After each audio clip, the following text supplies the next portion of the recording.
오늘 우리에게 주신 하나님의 말씀은 신약 성경 마가복음 1장 9절에서 11절의 말씀입니다. 신약 성경 53쪽에 있습니다. 마가복음 1장 9절에서 11절의 말씀입니다. 이제 하나님의 말씀을 경청하시겠습니다. 그때 예수께서 갈릴리 나사렛으로부터 와서 요단강에서 요한에게 세례를 받으시고 곧 물에서 올라오실새 하늘이 갈라짐과 성령이 비둘기같이 자기에게 내려오심을 보시더니 하늘로부터 소리가 나기를 너는 내 사랑하는 아들이라 내가 너를 기뻐하노라 하시니라. 아멘. 이 말씀으로 하나님이 은혜 주실 줄 믿습니다. 오늘 읽은 말씀은 예수님이 세례 요한에게 세례를 받으시는 장면의 말씀입니다. 예수님이 공생애를 시작하시기 전 하나님께서는 400여 년의 침묵을 깨시고 세례 요한을 이 땅에 보내셨습니다. 세례 요한은 이사야 선지자가 예언하던 주의 길을 예비하는 자요 오실 길을 곧게 하는 사람이었습니다. 말라기서에서는 보면 말라기 예언자가 예언하였던 주님이 오시기 전에 이 땅에 와서 사람들의 마음을 돌이킬 엘리야 선지자 같은 사람이었습니다. 그가 요단강에서 사람들에게 회개를 촉구하며 세례를 전파하니 많은 유대인들이 요단강에 와서 세례 요한에게 세례를 받았습니다. 예수님도 갈릴리 나사렛에서부터 나와서 요단강에서 세례 요한에게 세례를 받았습니다. 그런데 이 세례 받는 말씀이 과거 기독교 역사에서부터 교회를 당혹스럽게 하던 그런 말씀이었습니다.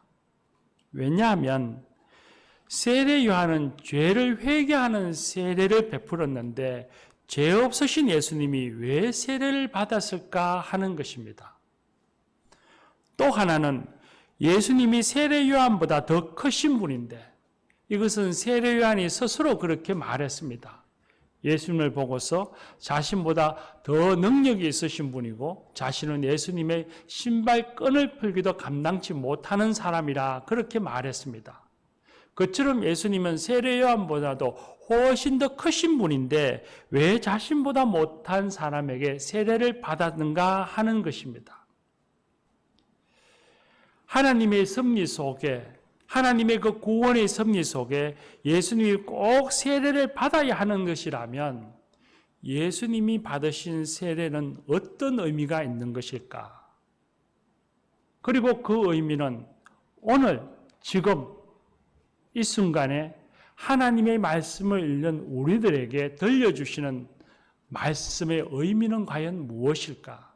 우리에게 들려주고자 하시는 말씀의 내용이 무엇일까? 하는 걸 생각해보고 함께 은혜를 나누고자 합니다. 첫 번째 세례의 의미를 살펴보면 예수님의 세례는 일반 유대인들의 세례와는 극적인 다른 대조가 있습니다. 1장 5절 말씀에 보면 유대인들이 세례받는 장면이 나오는데 일반 유대인들은 요단강에서 그들의 죄를 자복하고 자신이 가진 죄를 고백하고 세례를 받았다 그렇게 말씀하십니다. 그런데 오늘 읽은 말씀에 보면 예수님은 그들과는 달리 죄에 대한 고백 없이 요단강에서 세례를 받았다고 증거하고 있습니다. 예수님은 일반인과 달리 죄의 고백이 없을 뿐만 아니라 우리가 읽은 성경 말씀에서는 동일하게 번역되지만 요단강에서라고 하는 이 말의 헬라어 원문을 보면 일반인들이 받는 세례와 예수님이 받는 세례의 차이점을 드러내고 있습니다.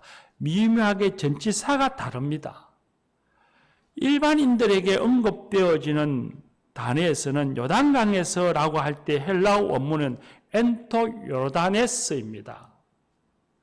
이때의 전치사 n이라고 하는 말을 우리말로 번역하면 요단강에서라고 번역할 수 있고, 그리고 이 말은 장소를 강조하는 의미입니다. 예수님에게 적용되어진, 언급되어진 헬라어 원문은 에스톤 요르다네스입니다. 에스라고 하는 전치사가 다른 것이죠. 우리말로 번역해보면 요단강 속으로라고 번역할 수 있고, 이 말은 세례받는 장소가 중요한 것이 아니라 세례받는 모습을 강조하고 있습니다. n과 s라는 이 두 다른 전치사를 통해서 예수님과 일반 유대인과 다른 세례의 모습을 갖고 있었다는 것을 말씀해 주고 있습니다. 예수님은 요단강 속으로 완전히 잠입에 들어가셔서 세례를 받으셨다는 것입니다. 그래서 10절 말씀에도 보면 물에서 올라오시세라고 해서 예수님께서 완전히 물에 잠겼다는 것을 말씀해 주고 있습니다. 이 두 가지의 세례의 형태의 차이점, 의미가 다릅니다. 요단강에서 세례를 받는 일반 유대인들은 물속에 완전히 잠기지 않았습니다. 잠기지 않았다고 하는 것은 하나님 나라가 도래해서 새 시대가 시작되었을 때에 그들의 삶이 완전히 새 시대로 전환되어지지 않았다는 것을 의미합니다. 죄에 대한 입술의 고백은 있을지 모르지만 삶 자체가 방향이 완전히 전환되어져서 그 전환된 삶을 실현하지도 못했고 그 변화를 경험하지도 못했다는 것을 의미합니다. 반면에 죄 없으신 예수님이 요단강에 완전히 잠기셨다고 하는 것은 이전에 사셨던 예수님과의 삶과는 완전히 다른 새로운 삶을 시작하신다는 것을 의미합니다. 과거에 가졌던 가치관, 세계관, 거기서부터 떠나서 새로운 공생애의 삶을 살아간다는 것을 암시하는 것입니다. 그래서 오늘 우리가 읽은 말씀 9절에도 보면 예수님이 갈릴리 나사렛으로부터 왔어라고 되어 있습니다. 이 말씀은 지역적으로 보면 고향에서 떠나서 요단강으로 왔다라고 하는 지역의 변화의 뜻이지만 그 뜻보다도 훨씬 더 깊은 의미가 있습니다. 예수님이 부모와 형제와 함께 살아왔던, 몫으로 살았던 그 삶에서 떠났다는 것을 의미합니다. 마치 아브라함이 우상을 섬기던 하란에서 하나님의 부르심을 받고 고향 친척 아비 집을 떠나는 것 같은 그런 유사한 의미를 가진 단어입니다. 예수님은 공생애를 시작하시기 전 세례를 통해서 예수님이 과거에 살면서 영향받을 수밖에 없었던 세상의 기존의 규범이나 관습에서부터 그 종지부를 찍고 전혀 다른 그리스도로서의 삶, 공생애의 삶을 시작하신다는 것을 세상에 알리신 것입니다. 마치 왕의 대관식과 같습니다. 일부 군주 국가에서 보면 왕이 즉위를 하면 처음으로 왕관을 써서 왕위를 계승했다고 하는 것을 일반 대중에게 알리는 의식을 가집니다. 그걸 대관식이라고 하고 그 대관식을 가진 이후에 비로소 왕은 왕으로서의 공적인 활동을 시작합니다. 그처럼 예수님께서는 이 세례를 통해서 이제는 과거의 사적인 생활을 뒤로 하고 거기에는 끝을 내고 거기서 떠나서 예수 그리스도로서의 공생애가 시작되었음을 세상에 알리신 것입니다. 그래서 학자들은 예수님의 세례받는 이 말씀을 예수님의 대관식 혹은 그리스도의 대관식이라고 이름을 지어서 말하기도 합니다. 그리고 바로 그때에 예수님께서 사적인 생활에 종지부를 찍으시고 이제 새로운 삶으로서의 공생애를 시작하시기 위해서 세례 받으시는 바로 그 순간, 세례를 받으시고 물에서 올라오실 그때에 하늘의 신비로운 일이 나타납니다. 하늘이 갈라지고 성령님이 비둘기같이 예수님에게 임하시고 하늘에서 소리가 나서 너는 내 사랑하는 아들이로다 내가 너를 기뻐하노라 하시는 하나님의 음성을 듣습니다. 교우 여러분, 예수님이 가족과 함께 살았던, 고향에서 살던, 또 목수라고 하는 직업을 갖고 살았던 사적인 생활을 정리하고 끝을 내고 새로운 삶을 향하여 나아갈 때에 그 예수님의 마음속에 두려운 마음이 없었을까요?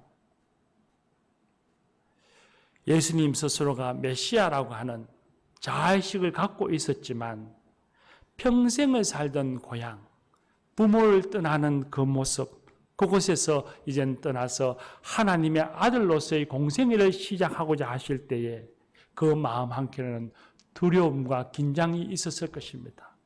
마치 십자가를 앞에 두고 두려워하고 심란해 하셨던 예수님처럼 말입니다. 그런 마음으로 예수님이 세례를 받으셨습니다. 새로운 삶을, 공생의 삶을 시작하려고 하십니다. 바로 그때에 그 세례받는 그곳에 하늘이 열리고 성령님이 비둘기같이 임하시면서 하늘에서 소리가 나기를 너는 내 사랑하는 아들이로다 내가 너를 기뻐하노라 하는 하나님의 음성이 들려왔습니다. 예수님이 공생의 길을 걸어가시는 그곳에 홀로 계시는 것이 아니라 성령님이 함께 하시며 하나님께서 너는 내 사랑하는 아들로다 내가 너를 기뻐하노라 하시는 하나님의 인정하심과 하나님께서 확정하시는 그 음성을 듣습니다. 그때에 예수님 마음 한켠에 자리 잡았던 두려움은 사라지고 감격과 확신으로서 공생의 길을 걸어가셨을 것입니다. 사랑하는 교우 여러분, 우리가 2020년을 지나 이제 2021년 새해를 맞이해서 새로운 한 해 이제 여행을 가야 합니다. 해마다 가는 여행이고 해마다 내 삶이 뭔가 해가 바뀌었다고 해서 새로운 여행을 간다 해서 갑자기 달라질 것도 없고 사회가 갑자기 변화될 일도 없지만 이 여행길에 무엇이 나를 기다리고 있는지 어떤 일을 겪을지 다 알지 못해서 우리는 설렘과 두려움을 갖습니다. 어떤 일이 생길지 알 수는 없으나 분명한 것은 우리가 새날을 시작할 때에 예수님에게 성령님이 임하시며 하나님께서 내가 너를 기뻐하노라 인정하시고 확정해 주셨던 것처럼 우리가 새날을 시작할 때도 성령님이 비둘기같이 우리에게 임하셔서 우리와 함께 하시며 하나님께서 내 사랑하는 아무개야 내가 너를 기뻐하노라 하시면서 인정하시고 기뻐해 주실 것입니다. 하나님께서 우리의 삶의 여행길에 동행하시고 기쁨과 평안을 주십니다. 우리가 살아가는 인생길 이 해의 여행에 우리가 주님 앞에 무릎 꿇어 기도할 때마다 하나님이 우리의 간구를 들어주십니다. 우리가 새롭게 시작하는 이 날들에 오히려 기뻐하시는 하나님이 함께 하시며 우리의 삶 자체를 인정해 주고 계십니다. 사랑하는 교우 여러분, 새해를 살아갈 때에 이 믿음을 가지고 삽시다. 새해 여행 가는 길에 나 홀로 있지 아니하고 성령님이 나와 함께 하시며 하나님께서 내 사랑하는 아무개야 내가 너를 기뻐하노라 하시면서 내 삶을 인정해 주시고 내 삶을 확인해 주시고 기뻐하신다고 하는 그 믿음, 그 확신을 갖고 이 한 해를 살아가는 저와 여러분이 되십시다.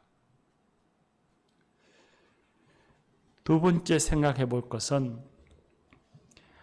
우리가 읽은 마가복음은 세례 요한보다 더 크신 예수님이 왜 세례 요한에게 세례를 받았는지에 대한 답변은 알려주시지 않습니다. 그런데 마태복음에 보면 그 답을 알 수 있습니다. 세례 요한이 자기에게 다가오시는 예수님을 보고서 말하기를 내가 당신에게 세례를 받아야 할 터인데 당신이 내게로 오시나이까 했습니다. 그때 예수님이 세례 요한에게 말하기를 우리가 이같이 하여 모든 의를 이루는 것이 합당하니라 말씀하셨습니다. 예수님이 세례 요한에게 세례를 받으시는 이유가 의를 이루시기 위한 것이라고 말씀하셨습니다. 여기서의 의란 하나님의 의입니다. 하나님의 의는 곧 하나님의 뜻이며 하나님의 뜻은 모든 인류를 죄에서 구원하고자 하시는 것입니다. 예수님이 세례 받으신 것은 하나님의 뜻을 이루기 위한, 하나님의 의를 이루기 위한 예수님의 사역, 앞으로 예수님이 걸어가실 그 행보에 대한 암시인 것입니다.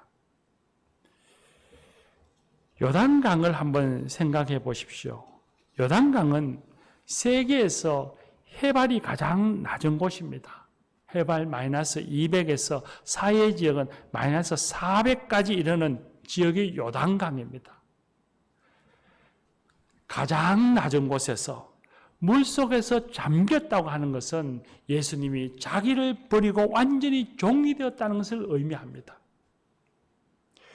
죄인의 자리까지, 종의 자리까지 자기를 낮추시고 또 낮추셨다는 것입니다. 예수님은 하나님의 뜻을 이루기 위해, 우리를 구원하시기 위해 하늘 영광 버리고 비천한 사람의 모습으로 오셨을 뿐만 아니라 죄인들을 위해, 우리를 위해 스스로 종이 되어 섬김의 자리에 들어설 것을 세례를 통해서 우리에게 보여주신 것입니다. 실제로 예수님께서는 우리가 잘 아는 대로 죄인된 우리를 위해 십자가의 고난과 죽음, 섬김의 길을 걸어가셨습니다.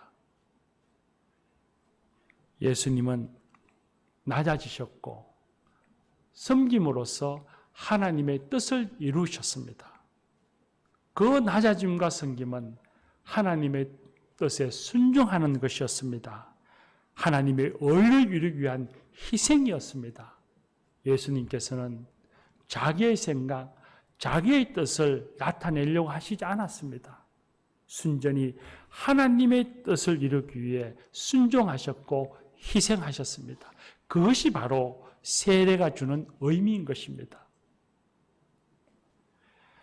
예수님이 하나님의 의를 이루기 위해서 순종하여 섬김과 희생의 길을 걸어갈 것을 미리 보여주신 것이 세례가 주는 또 하나의 의미인 겁니다. 그런데 바로 그때에 예수님께서 낮아지시고 섬기고자 하신 그 길을 걸어가신 그곳, 바로 그 세례 받을 그 순간에 그곳에 하늘의 문이 열리고 성령님이 비둘같이 임하시면서 하늘에서 소리가 나기를 너는 내 사랑하는 아들이로다 내가 너를 기뻐하노라 하는 하나님의 음성이 들려왔습니다. 사랑하는 교우 여러분, 올 한 해 여러분은 어떤 삶을 살아가기를 원하십니까? 무엇을 지향하여 살기를 원하십니까? 예수를 믿는 신앙인이나 믿지 않는 사람이나 주어진 일을 열심히 하고 책임을 잘 감당해야 하는 것은 사람으로서는 당연히 해야 할 일입니다. 직장인이라면 승진과 성취를 위해 노력하고 기도해야 하고, 사업을 하는 이라면 번성하기를 구하고 애써야 하고, 가정주부라면 가정의 평안을 위해서 기도하고 노력해야 할 것이며, 학업하는 사람이라면 학업의 성취가 있기를 기대하며 살아야 합니다. 올 한 해 성도님들이 지금 하고 있는 일, 또 하고 싶어하고 하고자 하는 일들에 큰 성취가 있기를 간절히 바랍니다. 그러나 우리가 그리스도인으로서 믿지 않는 난 크리스찬과는 뭔가 다른 삶의 지향점이 있어야 되지 않겠습니까? 믿지 않는 사람들은 자기 욕망의 성취와 자아 실현을 위해서 열심히 살아간다면 우리 그리스도인들은 그것과는 뭔가 다른 삶의 지향점이 있어야 되고 그 일을 이루기 위한 삶의 방식이 안 믿는 사람과는 달라야 하지 않겠습니까? 그리스도인들이 지향해야 할 삶의 목표점은 분명합니다. 우리의 주가 되시고 아버지가 되시는 하나님이 기뻐하시는 삶을 살아가는 것이고 그걸 목표로 해서 우리는 살아가야 합니다. 그리고 그 일을 이루어가기 위한 삶의 방식은 섬김의 길이고 낮아짐의 모습입니다. 예수님이 그러하셨던 것처럼 말입니다.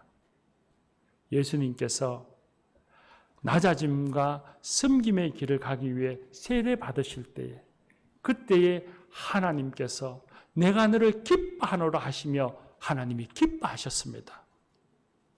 올 한 해 우리들이 하나님이 기뻐하심을 목표로 삼고 낮아짐과 섬김의 삶을 살아갈 때에 하나님이 우리를 기뻐하십니다. 내가 너를 사랑하노라, 내가 너를 기뻐하노라 하시며 하나님이 기뻐하실 것입니다. 사랑과 용서, 봉사와 수고, 나눔과 인내의 삶을 살아갈 때에 그 낮아짐과 섬김의 삶을 살아갈 때에 우리 혼자 있지 아니하고 성령님이 함께 하시며 하나님께서 내가 너를 기뻐하노라 내 사랑하는 아무개야 라고 우리에게 기쁨을 드러내 보이시며 우리에게 평강과 환희, 복을 주실 것입니다. 사랑하는 교우 여러분, 올 한 해 이 인생의 여행길에 하나님이 내 삶을 인정해 주시고 나를 기뻐하신다고 하는 믿음의 확신을 갖고 삽시다. 그리고 예수님을 닮아서 섬김의 길, 낮아짐의 길을 걸어서 하나님을 기쁘시게 하는 성도가 되십시다. 기도합시다.